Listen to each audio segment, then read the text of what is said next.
গরু মাংস, মুরগির মাংস আর ইলিশ মাছ দিয়ে তো পোলাও খেয়েছেন, কখনো কি চিংড়ি মাছের পোলাও খেয়েছেন? হ্যালো এভরিওয়ান, আসসালামু আলাইকুম। কেমন আছেন সবাই? শেয়ার করব চিংড়ি মাছ দিয়ে পোলাও রেসিপি, খুবই সহজভাবে। তাহলে চলুন। প্রথমে চিংড়িগুলোকে কেটে ধুয়ে পরিষ্কার করে নিয়েছি। দেখুন পিঠের অংশে কিন্তু একটা রগ থাকে কালো, সেটা বের করে ফেলেছি। এখন আমি সামান্য একটু লবণ বা স্বাদ মতো লবণ আর একটু মরিচের গুঁড়ো দিয়ে মাখিয়ে নেব। হলুদ গুঁড়ো তো টোটাল আমি দিব না, যেহেতু সাদা পোলাও রান্না করব সেজন্যে। এই যে এখন সাইড করে রেখে দিব, রেস্টে রাখার কোনো প্রয়োজন নেই। আর এখানে আমি আজকে বাসমতি চাউল দিয়ে করব। আপনারা চাইলে ফ্লাওয়ার চাউল দিয়েও করতে পারেন, কোনো সমস্যা নেই।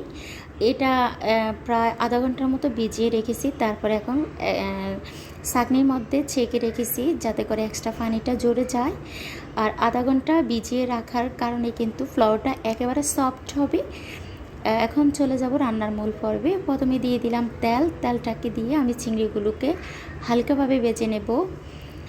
গাঢ় করে ভাজলে কিন্তু চিংড়িটা শক্ত হয়ে যাবে, সেজন্য হালকাভাবে আমি একটু ভেজে নেব। আমি আবারও বলছি, আপনারা হলুদ দিয়ে কিন্তু চিংড়ি মাছটা ভাজবেন না, সেক্ষেত্রে কিন্তু কালার চলে আসবে। তখন ফ্লাওয়ারটা কিন্তু ফ্লাওয়ার মতো দেখা যাবে না, একেবারে বিরিয়ানির মতো দেখা যাবে। দিয়ে দিলাম তেজপাতা, এলাচ, লবঙ্গ, দারুচিনি। আমি আমার মতো করে দিয়েছি, আপনারা কমিয়ে বাড়িয়ে দিতে পারেন যে যেমনটা ফ্লেভার পছন্দ করে। আর এখন দিয়ে দিলাম পেঁয়াজ কুচি।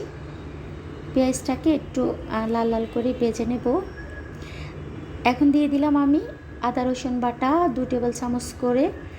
আর দিয়ে দিলাম এখানে টমেটো কেচাপ 2 টেবিল চামচ দিয়ে আমি একটু নেড়ে চেড়ে নিব বা মশলাটাকে একটু কষিয়ে নিব। তারপরে এখানে দিয়ে দিলাম টক দই। এখানে আমি হাফ কাপের মতো টক দই দিয়েছি। তারপরে আবারও মশলাটাকে কষিয়ে নিব।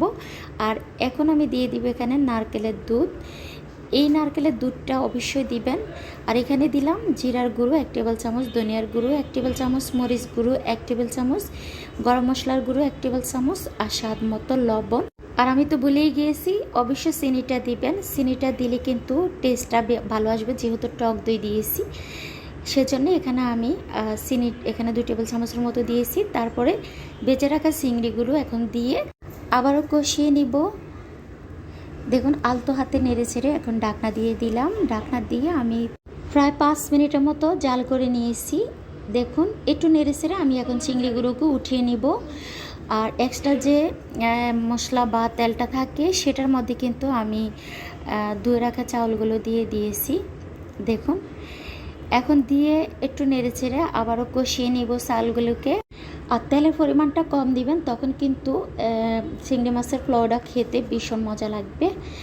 এই যে দেখুন নেড়ে ছেড়ে আমি কষিয়ে নিয়েছি। এখন দিয়ে দিব এখানে গরম পানি। গরম পানিটা দিলে কিন্তু একেবারে সফট হয়। দিয়ে দিলাম সাথে আরও 1 কাপ নারকেলের দুধ দিয়ে আমি এখন আমার মতো করে পানিটা দিয়েছি। তারপরে এখানে ফ্লেভারের জন্য দিয়ে দিলাম কাঁচামরিচ, তারপর আলু বোখারা, আর এখানে দিলাম কাজু বাদাম, কিশমিশ। চাইলে আপনারা আলু বোখারা বা বাদাম স্কিপ করতে পারেন, কোনো সমস্যা নেই। আমার কাছে খেতে মজা লাগে সেজন্যে আমি দিয়েছি। ঢাকনা দিয়ে 2 মিনিটের মতো রান্না করার পরে আমি এখন চিংড়িগুলো দিয়ে দিলাম। তার আগে আমি একটু শাহি জিরা দিয়েছি হালকা ভাজা। তারপরে চিংড়ি মাছগুলো দিয়ে সাথে দিয়ে দিব এখন কেওড়া জল। এখানে 2 টেবিল চামচের মতো কেওড়া জল দিয়েছি। দিয়ে ঢাকনা দিয়ে আমি চুলার আঁচটাকে একেবারে লোতে রেখে তারপরে ঢাকনা দিয়ে রেখে দিব 10 মিনিট। দেখুন 10 মিনিট পর ফিরে আসছি, অলরেডি কিন্তু সিদ্ধ হয়ে গিয়েছে আমার পোলাও। এখানে এখন আমি আবারও নেড়ে ছেড়ে ঢাকনা দিয়ে রেখে দিব আরও 2 থেকে 3 মিনিটের জন্য চুলাটা বন্ধ করে। এই যে দেখুন একেবারে সফট পারফেক্ট পোলাও হয়ে গিয়েছে। এখন পরিবেশন করে দেখাবো। আমার ভিডিওটি কেমন লাগছে, ভালো লাগলে লাইক কমেন্ট শেয়ার করবেন, নতুন হলে সাবস্ক্রাইব করে দেবেন। আর এই যে দেখতে পাচ্ছেন পোলাওটা কত সুন্দর হয়েছে। আজ এ পর্যন্ত, সবাই ভালো থাকবেন। আল্লাহ হাফেজ।